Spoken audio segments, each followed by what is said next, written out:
unfiltered, unbastardized, unfettered. We start out here in the mash tun before the combo here. What we'll do is we'll steep this grain, depending on what kind of recipe, what we want, our finished beer. Various malts, crystal malts there. We have some kiln coffee malts. Each malt, imparts a different part onto the finished product. Whether it be the alcohol, the amount of alcohol. So this goes in there? Yes, sir. And we'll steep that in 160-degree water. That's called striking. And then we'll let that mash in for about an hour. Let the enzymatic reaction that's contained within the kernel of the grain. It'll convert from starch into sugar through diastatic power. And once we get that sugary liquid, we'll transfer that over into the brew kettle. That's where we're going to boil it. How much do you do at a time? What are the quantities? So this is a 3.5 barrel mash tun, so that's about a barrel's 31 gallons, so about 90 gallons. Okay. A little over 105 gallons total at a time. Okay. Then we'll boil it off. That's where we're going to add the addition of hops early in the boil for bittering and preserving qualities. A little later is when you get the aroma and the flavor addition to hops. That's also where we sterilize all everything. That's why beer used to be what was safe to drink when water wasn't. Boiled. They didn't realize that at the time. And so then we'll transfer that hop wort through the wort chiller. With the heat exchanger, as wort goes through, we got to cool it down so it's at no longer 210 degrees, because we tried to put the yeast in with that and just cook them all off. So they're just a fungi form anyway. They're just a lower form of fungus. Single celled organism. So we'll send in here the plate chiller. Water will rush in the opposite direction of the heated shrouded pipe, and then we'll steep it in here. We'll add it to this fermenter. That's when yeast makes beer. As a brewer, you don't make beer, you make wort. It's kind of like... Make what? Wort. Wort's that sugary liquid that we made with the... how do you spell it? W-O-R-T. But it's pronounced like W-E-R-T. Wort. Okay. And so, because that's all we're doing. Because we What's can't going on make there? alcohol. That's the byproduct of fermentation.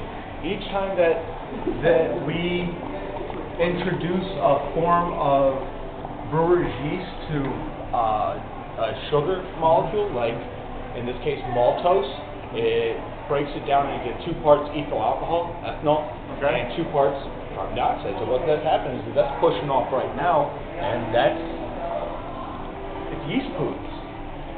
That's what it is. It's their byproduct. We produce our natural waste. Their waste just happens to be ethanol and carbon dioxide. So not too bad for something that takes 10 lined up on an end to be like the diameter of a human hair. They're a pretty amazing creature. Like I was saying earlier, because we can't make alcohol, we can't make carbon dioxide, we rely heavily on this. So you've got to, as a brewer, you just got to sit there and be making a perfect soup for a really picky house guest.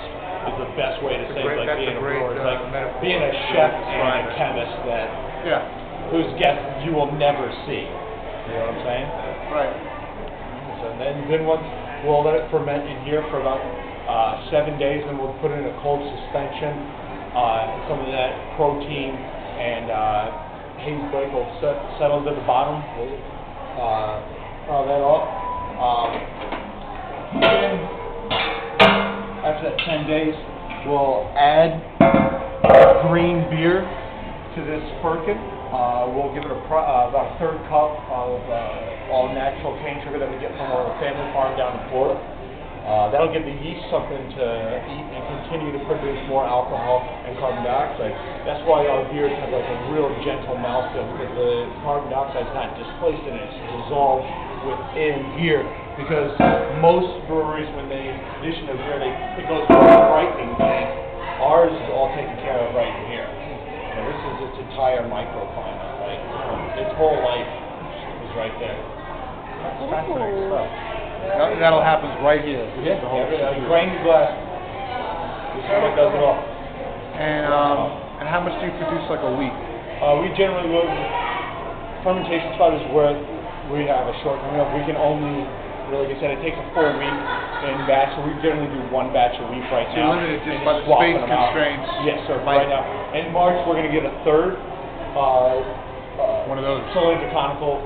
Okay. From JB Northwest, who put this fantastic system together for us. They're out of Oregon. Who did that? JB Northwest.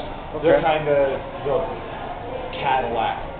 They do everything. I mean, everything's self-figured. I can brew any beer, any style, any way I want with this system. And screw Wow. my business How much with does this system cost? this. Probably about $250,000. Wow. What's all that stuff up there? This is what I was saying, like the different forms of the Look at this, guys. of the malt. Like how I was saying, like those grains that we use early on, they impart different, characteristics to the beer by how much they've been kilned and how they've been treated. Because malting is a complete, even further science. Before this grain even touches the strike water, a lot smarter guys have been messing with it before me. Something as light as, like a Pilsner malt here that has been like very lightly kilned so that it imparts just tons of sugar, not a lot of herb. Those are aged hops. This is like because Those are hops. And what are these? And this is going to be a 2-row Pilsner malt. This is a crystal malt. This has been steeped in water to allow it to crystallize beforehand. So it imparts like treacle tart, caramel flavors. Coffee malt. Okay. Only imagine what this tastes like. Does it smell? Yeah, most definitely. Get in there, put your fingers in. I mean, crush it up and taste it. It's not that hard. There's like milk right. What is it? That's coffee malt. That's the coffee room? Oh, actually, that's coffee malt. And this is just roast barley. So Taste this. That's good. Let's taste that. It's like grape no. nuts. It's like grape nuts. It's like grape nut It's cereal. it's all grape Yeah, nuts. grape nut cereal. And then roast barley, they don't.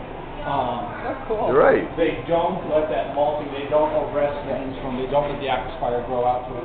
So they just strictly char the grain, and that's what makes stouts a stout. Like our Wanda, which is a dark beer by most standards, it's about a 30-degree SRM beer, and SRM meaning what's the standard reference method. It's a way of scaling.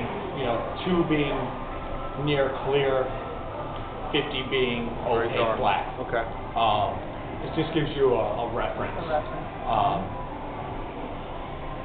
So these, just a hand, out of a 450-pound grain bill, our beer, we put 6 pounds of roast barley into it, and it gives you by all means, dark beer.